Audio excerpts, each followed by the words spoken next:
తెలంగాణ ఛత్తీస్గఢ్ సరిహద్దుల్లోని కర్రెగుట్టలను పూర్తిగా ఆధీనంలోకి తీసుకున్నాయి సీఆర్పీఎఫ్ భద్రతా బలగాలు. ములుగు జిల్లా వాజేడు మండలం మొరుమూరు దగ్గర సీఆర్పీఎఫ్ బేస్ క్యాంప్ ఏర్పాటు చేశాయి. కొత్తగా ఏర్పాటు చేసిన సీఆర్పీఎఫ్ 39వ బెటాలియన్ను ప్రారంభించారు సీఆర్పీఎఫ్ ఐజీ విక్రమ్. కర్రెగుట్టలపై అతి తక్కువ కాలంలో పట్టు సాధించామని చెప్పారు. ఈ ప్రాంతాన్ని సేఫ్ ప్లేస్గా తీర్చిదిద్దుతామన్నారు. త్వరలో కర్రెగుట్టలపైకి రోడ్వే కూడా ఏర్పాటు చేస్తామన్నారు.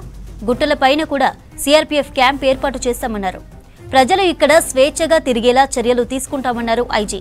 ప్రజల అభివృద్ధికి అవసరమైన అన్ని వసతులు కల్పిస్తామని చెప్పారు. సురక్షా పద్ధతులు ఇంకా శక్తిపరచాలనే ఉద్దేశంతో ఈ బేస్ క్యాంప్ పెట్టుకొని త్వరలో ఇక్కడ నుంచి పైన కొండలపైకి ఒక రోడ్ నిర్మించాలన్న ఉద్దేశం. ఆ రోడ్ నిర్మించగలిగితే మనకి పైన కూడా మనం క్యాంప్స్ పెట్టుకొని సిఆర్పిఎఫ్ ద్వారా అండ్ మనకి ఈ మొత్తం ఏరియాలని కర్రెగుట్టల పైన కూడా మనం సురక్షా పద్ధతులు మంచిగా ఏర్పాటు చేసి ప్రజలకి ఈ ఏరియా ఫ్రీగా తిరిగేందుకు డెవలప్మెంట్ వచ్చేందుకు సహకరించాలనే ఒక ఉద్దేశం. దీంట్లో మాకు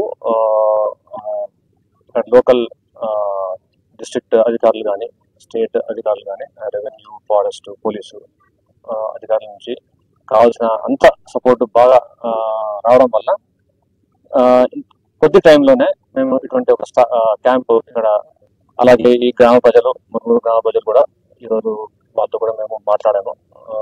సో రాను దినాల్లో ఇక్కడ అభివృద్ధికి మా చేత మేము చేయగలిగే ప్రయత్నాలను చేస్తాము. చేసి ఇక్కడ వాళ్ళ ఆరోగ్యానికి హెల్త్ క్యాంపులు కానీ ఇంకేదైనా వాళ్ళ నిత్యావసరాలు ఏమైనా ఉంటే వాటికి చేయగలిగిన రీతిలో సహకరించి ఇక్కడ మొత్తం అందరికీ